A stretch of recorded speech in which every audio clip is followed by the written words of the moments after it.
जी अस्सलाम वालेकुम dear students. This is doctor Aqib Liaqat, lecturer physical education from the platform of professional services academy PSA. As per commitment and dedications for this field, जैसे आप सबको बताया था कि हमारा वीकेंड पे टेस्ट हुआ करेगा। This is very first weekend. Lecture series जो हमारी स्टार्ट हुई है, हमारी जो बुक है the ultimate sport sciences companion volume 1, उसकी जो लेक्चर सीरीज हमारी स्टार्ट हुई थी मंडे से, उसका पहला चैप्टर हमने कंप्लीट किया था। 4 टोटल लेक्चर्स थे यूट्यूब के ऊपर, वो अवेलेबल हैं। उन्हीं का एक चैप्टर 1 का टेस्ट था आज संडे को, जो आप सब स्टूडेंट्स ने जिन्होंने दिया है उनको, और जिन्होंने अपने लेक्चर सुने उनको अंदाजा भी होगा किस तरह से क्वेश्चंस टैकल होते हैं, किस तरह से क्वेश्चंस बनाए जाते हैं, और इन बेसिक कॉन्सेप्ट्स के हवाले से आपके एमसीक्यूज को आपने किस तरह से लर्न करना है और अपने क्वेश्चंस को कैसे आपने बेहतर करना है। स्टार्ट करने से पहले मैं आपको कुछ थोड़ी सी बातें आपके साथ शेयर करूंगा। वो ये हैं कि this is very comprehensive session, free of cost session है, जिसके अंदर आपकी टेस्टिंग भी इंक्लूड है। फ्री ऑफ कॉस्ट आपको लेक्चर यूट्यूब के ऊपर अवेलेबल है। हाँ, इसके अंदर एक और चीज ये होगी, अगर आपने बुक लेनी है तो बुक आप ऑर्डर कर सकते हैं ऑनलाइन, उसमें भी आपको ये होगा कि आपको डिलीवरी फ्री मिल जाएगी। सजेशन मेरी ये है कि आपको जो लेक्चर्स मिलते हैं उनको आप पूरा सुनें, पूरी वीडियोस को अच्छे तरीके से देखें, कॉन्सेप्ट्स अपने बिल्ड करें। जहाँ पे कोई चीज समझ नहीं आती आप कमेंट सेक्शन में पूछें, आप मुझसे व्हाट्सएप पे भी रब्ता कर सकते हैं। There is like no big deal कि आप मुझसे व्हाट्सएप पे रब्ता नहीं कर सकते। तो इस बुक का बेसिक पर्पज ये है, इस प्लेटफॉर्म का बेसिक पर्पज ये है कि आप फिजिकल एजुकेशन की कम्युनिटी को हम वो वाला डाटा, मटेरियल, सिलेबस, चीजें प्रोवाइड करें कि वो कॉम्प्रिहेंसिवली और लर्निंग अपने कॉन्सेप्चुअल बेस अपनी लर्निंग को लेके चल सकें, ताकि जब भी वो किसी भी एग्जाम की में जाएं, किसी भी एग्जाम्स की अटेम्प्ट लें, तो वो वहाँ पे मायूस ना हो कि हम ये चीजें इस तरह से पढ़ लेते, ऐसे कर लेते, वो सिलेबस हमें मिल जाता, ये चीजें तो हमने पढ़ी नहीं थी।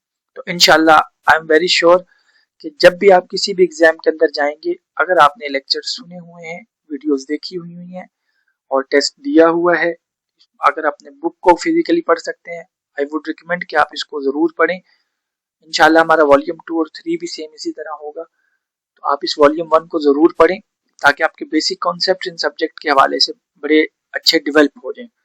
ये आपकी इंटरव्यू की भी प्रिपरेशन के अंदर आपको हेल्प आउट करेगी। चलें आज हम स्टार्ट करते हैं। ऐसा मजीद ये है कि आप इस चैनल पे अगर जो स्टूडेंट्स नहीं हैं, इन्होंने जब अभी सब्सक्राइब नहीं किया तो इस चैनल को जरूर सब्सक्राइब कर लें, बेल आइकन को प्रेस कर लें, ताकि आपको हर लेटेस्ट जो वीडियो है, लेक्चर है, वो आपको मिलता रहे और आपको नोटिफाई होते रहे कि लेक्चर्स हमारे कितने अपलोड हो चुके हैं। तो इसकी 3 प्लेलिस्ट होंगी। पार्ट ए के नाम से जिसमें एनाटॉमी फिजियोलॉजी, एक्सरसाइज फिजियोलॉजी होगी। पार्ट बी के नाम से जिसमें अडेप्ट स्पोर्ट्स मेडिसिन वाला पोर्शन होगा, और पार्ट सी में जिसमें अडेप्टेड फिजिकल एजुकेशन वाला पोर्शन होगा। तो अभी हमारे पार्ट ए के जो लेक्चर्स चल रहे हैं, तो आप उन लेक्चर्स को जरूर देखें। आज का टेस्ट हम डिस्कस करते हैं, आपको काफी अंदाजा हो जाएगा। 22 संडे को आज टेस्ट हुआ था 9 PM। इसकी टाइमिंग थी, 25 टोटल एमसीक्यूज थे चैप्टर 1 के अंदर से, और इसकी जो 25 नंबर का पेपर था और 30 मिनट्स थे इसके गिवन थे, जिसमें आपने सॉल्व करना था। ऑनलाइन लिंक ग्रुप में शेयर किया गया था। उम्मीद है कि आपने जो टेस्ट दिया होगा तो आपको कोई मसला नहीं हुआ होगा। एक इम्पॉर्टेंट चीज ये है कि ये टेस्ट ओपन नहीं है, ये टेस्ट सिर्फ उन लोगों के लिए रजिस्टर्ड है जो अपने नाम, अपने फादर के नेम और अपना व्हाट्सएप नंबर सेंड करके हमें रजिस्टर्ड हो जाते हैं। तो उनको वो एक कोड मिलता है 6 डिजिट का, वो कोड एंटर करके आप टेस्ट के अंदर एंटर हो सकते हैं, अदरवाइज आप टेस्ट के अंदर एंटर नहीं हो सकते। लॉगिन करने के लिए आपको वो 6 डिजिट कोड चाहिए होगा, जो एक स्टूडेंट को हम प्रोवाइड करते हैं जब वो अपनी ये इंफॉर्मेशन हमें हमारे साथ शेयर करते हैं। स्टार्ट करते हैं। आपका पहला एमसीक्यूज देखें जी, which planes divide the body into equal right and left halves. Mostly students ने इसमें जल्दी की थी, सैजिटल प्लेन लेफ्ट और राइट हाफ में जो है डिवाइड करता है। मैंने आपको वीडियो लेक्चर्स में भी बताया था कि जब equal right and left halves की बात हो रही है, तो फिर उसका नाम सैजिटल प्लेन के साथ मीडियन या मिड सैजिटल प्लेन होगा। मीडियन प्लेन भी इसको हम कहते हैं मिड सैजिटल प्लेन, इसका करेक्ट आंसर है। ये ब्रैकेट में आगे मीडियन लिखा हुआ है तो इसलिए यहाँ पे मिड सैजिटल नहीं लिखा हुआ। अगर ये ब्रैकेट में मीडियन ना लिखा हो तो सैजिटल प्लेन इसका इनकरेक्ट आंसर होगा। मिड सैजिटल प्लेन इसका करेक्ट आंसर है। इस चीज को आप नोट डाउन कर लें, या मीडियन प्लेन इसको हम कहते हैं। अगर सिर्फ लेफ्ट एंड राइट हाफ की बात हो तो फिर सिर्फ अकेला सैजिटल प्लेन इसका करेक्ट आंसर होगा। Flexion and extension question number 2 है, कौन से एक्सिस के ऊपर और कौन से प्लेन में होती है। फ्लेक्शन एंड एक्सटेंशन बॉडी के आमने सामने वाली वो है मूवमेंट्स है, सैजिटल प्लेन के अंदर होती हैं और उसके एक्सिस जो है फ्रंटल एक्सिस और फ्रंटल एक्सिस को हम मीडियोलेटरल एक्सिस के नाम से भी जानते हैं। Abduction and adduction question number 3 देखें जी, किस प्लेन के अंदर होती हैं। पिछले में देखें आपको थोड़ा सा ट्रिकी क्वेश्चन था कि प्लेन और एक्सिस एक साथ पूछा हुआ था, अब इसमें देखें आपको सिर्फ प्लेन पूछा हुआ है। एबडक्शन और अडक्शन साइड वाली मूवमेंट्स हैं, साइड वाली जितनी भी मूवमेंट्स हैं वो फ्रंटल प्लेन के अंदर होती हैं। फ्रंटल प्लेन का दूसरा नाम कोरोनल प्लेन है। क्वेश्चन नंबर 4 देखें जी, क्वेश्चन नंबर 4 के अंदर है rotation of the head from left to right. अब सिंपल थोड़ा सा उसने उसको कॉम्प्लिकेट कर दिया कि हेड की रोटेशन किस प्लेन के अंदर हो रही है।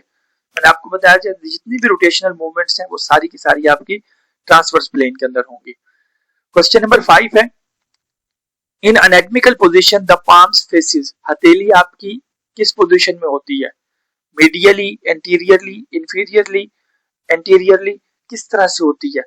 मेडिकल में इसका जो करेक्ट आंसर है वो एंटीरियरली, और मेडिकल में एंटीरियर के लिए वेंट्रल की टर्म भी यूज करते हैं। मैंने आपको लेक्चर्स में भी जो एनाटॉमिकल टर्म्स वाला लेक्चर था उसमें भी बताया था। क्वेश्चन नंबर 6 देखेंगे, टर्म प्रोक्सिमल रेफर्स टू। जब हम प्रोक्सिमल की बात करते हैं तो प्रोक्सिमल रेफर्स टू, मैंने आपको बताया था जहां पे किसी चीज की अटैचमेंट होती है उसके करीब वाली जगह जो होती है उसको हम क्या कहते हैं, प्रोक्सिमल कहते हैं, और उससे दूर वाली जो जगह होती है उसको हम डिस्टल कहते हैं। Question number 7, the basic structural and functional unit of the human body is called. Living things का कह दे, ह्यूमन बॉडी का कह दे, किसी भी चीज का कह दे तो उसका करेक्ट आंसर सेल है। क्वेश्चन नंबर 8 देखें जी, which level of organisations comes immediately after tissue level. Tissue level के बाद कौन सा आता है, जब टिश्यू मिलते हैं आपस में, सेम सिमिलर टिश्यूज आपस में मिलकर ऑर्गन बनाते हैं। ऑर्गन के अंदर ऑर्गन मिलके आपका ऑर्गन सिस्टम बनाते हैं, डिफरेंट ऑर्गन मिलके। टिश्यू बेसिकली 4 तरह के होते हैं, डिटेल में हमने डिस्कस किया पहले। क्वेश्चन नंबर 8 देखें जी, होम्योस्टेसिस प्राइमरीली मेंटेन। होम्योस्टेसिस का मतलब क्या है बेसिकली, इसका क्वेश्चन नंबर 9 का मतलब ये है, इंटरनल जो सा स्टेट है बॉडी की उसको मेंटेन करके रखना, बाहर एक्सटर्नल जो मर्जी कुछ हो रहा हो तो इंटरनल स्टेबिलिटी को मेंटेन करके रखना। क्वेश्चन नंबर 10 देखें जी, which organ system regulate hormones. Hormones वाला सिस्टम किस हार्मोन्स वाला जो सा फंक्शन है वो कौन से ऑर्गन सिस्टम के साथ इंटरेक्ट करता है, किससे रेगुलेट होता है, that is endocrine system. Question number 11, diaphragm primarily functions in. Diaphragm का फंक्शन किस सिस्टम के साथ लिंक्ड है, डाइजेशन के साथ, रिस्पिरेशन के साथ, सांस ब्रीथिंग, सांस को रेगुलेट करने में, जो इनहेलेशन और एक्सहेलेशन है उसके प्रोसेस को रेगुलेट करने में इसका इंपॉर्टेंट फंक्शन है। क्वेश्चन नंबर 12 देखें जी, during aerobic exercises primary energy source is. Energy कहां से मिलती है हमें एरोबिक एक्सरसाइजेस में। जब हम एरोबिक एक्सरसाइजेस करते हैं तो उनमें हमारी जो बेसिक एनर्जी का सोर्स होता है कार्बोहाइड्रेट्स होते हैं। अब कार्बोहाइड्रेट्स बेसिक एनर्जी का सोर्स होते हैं, वो हमारे पास बेसिकली हम क्या इसको ये कहते हैं। लेकिन फैट्स, जब हम लॉन्ग लास्टिंग एक्सरसाइजेस करते हैं, एरोबिक एक्सरसाइजेस के अंदर पार्टिसिपेट करते हैं, तो उस वक्त भी हमारे जो एनर्जी का सोर्स होते हैं वो फैट्स होते हैं। कार्बोहाइड्रेट्स के बाद दूसरा जो एनर्जी का सोर्स होते हैं वो फैट्स होते हैं। ये क्वेश्चन अक्सर ऐसे भी पूछ लिया जाता है, लॉन्ग एंड्योरेंस एक्टिविटीज या मैराथन जो सा रेसेस होती हैं, लॉन्ग डिस्टेंस रेसेस होती हैं, तो उस वक्त एनर्जी का सोर्स क्या होता है। प्राइमरी सोर्स के तौर पर अगर पूछे तो वो कार्बोहाइड्रेट्स हैं। उसके बाद अगर लॉन्ग डिस्टेंस रेसेस के लिए या आपसे क्वेश्चन थोड़ा सा स्टेटमेंट चेंज करके पूछी जाए तो उसका आंसर हमारे पास फैट्स होंगे। Question number 13, immediate energy source, energy system use for short explosive movements, high intensity exercises short duration के लिए जो हम करते हैं उनके लिए जो सबसे मेजर सोर्स, सबसे पहला सोर्स एनर्जी क्या है, that is ATP PC system.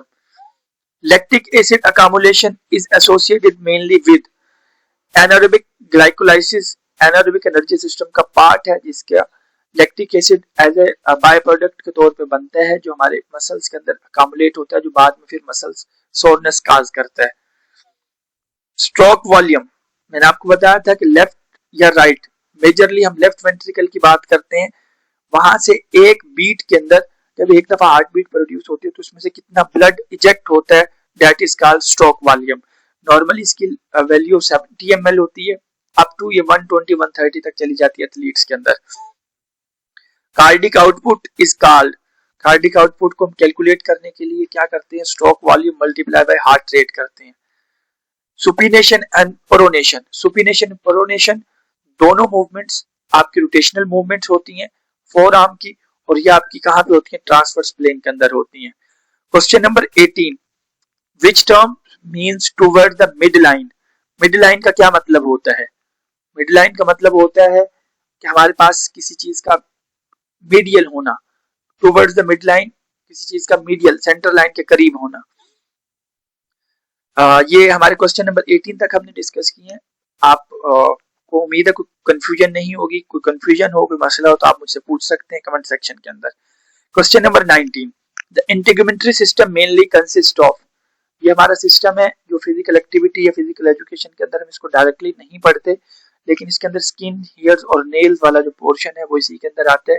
जब ऑर्गन सिस्टम वाला पोर्शन पढ़ाया था तो मैंने आपको साथ बताया भी था। क्वेश्चन नंबर 20 देखें जी, Which system is primarily responsible for rapid communication in the body? तमाम की तमाम कम्युनिकेशन हमारे पास है वो आपके नर्वस सिस्टम के साथ लिंक करती हैं। VO2 max is best described as maximum oxygen uptake during exercise. Exercise के वक्त हमारे पास मैक्सिमम कितनी ऑक्सीजन अपटेक हम कर सकते हैं, that is called VO2 max, और VO2 max endurance fitness testing के लिए भी यूज होता है। Hyper extension means normal extension से आगे आपकी बॉडी की पोजीशन जो है एनाटॉमिकल पोजीशन से आगे एक्सटेंशन करना, that is called hyper extension, और ये आपकी सैजिटल प्लेन के अंदर होती है। Which axis runs vertically through the body, अब ये देखिए लॉन्गिट्यूडिनल और वर्टिकल एक्सिस इसका ऑप्शन, और इसके अंदर रोटेशनल मूवमेंट्स होती हैं। फ्रंटल जो एक्सिस है आपका मीडियोलेटरल होता है, और सैजिटल एक्सिस आपका इंटीरियर पोस्टीरियर होता है। ऑब्लिक एक्सिस आपका जो एक सर्टेन एंगल के ऊपर होता है। Question number 24, primary function of mitochondria. Mitochondria cell के अंदर प्रेजेंट एक ऑर्गेनेली है जो जिसका बेसिक काम इसको एटीपी प्रोडक्शन कहते हैं, और इसको powerhouse of the cell भी कहते हैं। क्वेश्चन नंबर देखें जी 25, और during steady state exercises oxygen supply meets demands, meaning the body is in, अगर आप एक्सरसाइज के दौरान आपकी बॉडी प्रॉपरली ऑक्सीजन की सप्लाई नॉर्मली मेंटेन करके रखती है तो इस स्टेट को हम क्या कहते हैं, इसको फिजियोलॉजिकल इक्विलिब्रियम भी कह सकते हैं। इसके अलावा इस स्टेट को हम होमोस्टेसिस की स्टेट भी कहते हैं। ये हमारे पास 25 एमसीक्यूज थे आज के टेस्ट के, उम्मीद है आपके लिए काफी बेनिफिशियल रहे होंगे। यही हमारा तरीकाकार होगा आगे। चैप्टर 1 हमने कंप्लीट किया तो उसके 19 एमसीक्यू 25 एमसीक्यूज हमने टेस्ट के अंदर दिए। इसी तरह हमारे टोटल 19 चैप्टर्स हैं इस बुक के। आप जिस तरह हमारा चैप्टर कंप्लीट होगा इंशाल्लाह सेकंड चैप्टर जो कंप्लीट होगा वो हमारा स्केलेटल सिस्टम का है। इसी तरह उसके जो 25 एमसीक्यूज का टेस्ट होगा लिंक ग्रुप में शेयर किया जाता है, और इसके अलावा ये जो लेक्चर है रिकॉर्डेड ये आज आपको यूट्यूब पे अवेलेबल है, आप इसको देख सकते हैं और आपको अंदाजा हो गया होगा कि किस तरह से आपने बेसिक कॉन्सेप्ट को एनाटॉमी फिजियोलॉजी एक्सरसाइज फिजियोलॉजी को पढ़ना है और कौन से क्वेश्चंस यहाँ से आपसे पूछे जा सकते हैं। जी डियर स्टूडेंट्स, ये हमारा आज का लेक्चर था जो टेस्ट के हवाले से था, तो ये आपने सुन लिया है। उम्मीद है आपको काफ़ी हद तक ये बेनिफिशियल भी रहेगा और आपको काफ़ी इंटरेस्टिंग लगा होगा। इसमें से आपको कोई क्वेश्चन हो, कोई क्यूरी हो, कोई चीज़ आपकी लाइक कंफ्यूजन हो या कोई ऐसी चीज़ हो जो आप समझते हैं कि इसको मज़ीद बेहतर किया जा सकता है तो आप कमेंट सेक्शन में हमें बता सकते हैं। आप इस पूरी सीरीज़ को अब भी देखें जिन बच्चों ने अभी नहीं देखी, जो लेक्चर्स की सीरीज़ है पार्ट 1 की उसको देखें आप ज़रूर। उम्मीद है कि वो भी आपके लिए काफ़ी बेनिफिशियल रहेगी। जो बच्चे जो स्टूडेंट्स इस यूट्यूब चैनल के ऊपर नए हैं उनसे रिक्वेस्ट है कि आप इस चैनल को सब्सक्राइब कर लें। बुक को ऑर्डर करने के लिए डिस्क्रिप्शन में इसका लिंक नंबर मिल जाएगा, आप इस बुक को वहाँ से ऑर्डर कर सकते हैं। इसके अलावा आप उसी नंबर पे आप मुझसे व्हाट्सएप पे रब्ता कर सकते हैं और हमारे ग्रुप को भी ज्वाइन कर सकते हैं for next session, next test sessions, next test series के लिए। नेक्स्ट लेक्चर तक फी अमानिल्लाह। Thank you very much for your attention. अपना ख्याल रखिएगा। अल्लाह हाफिज।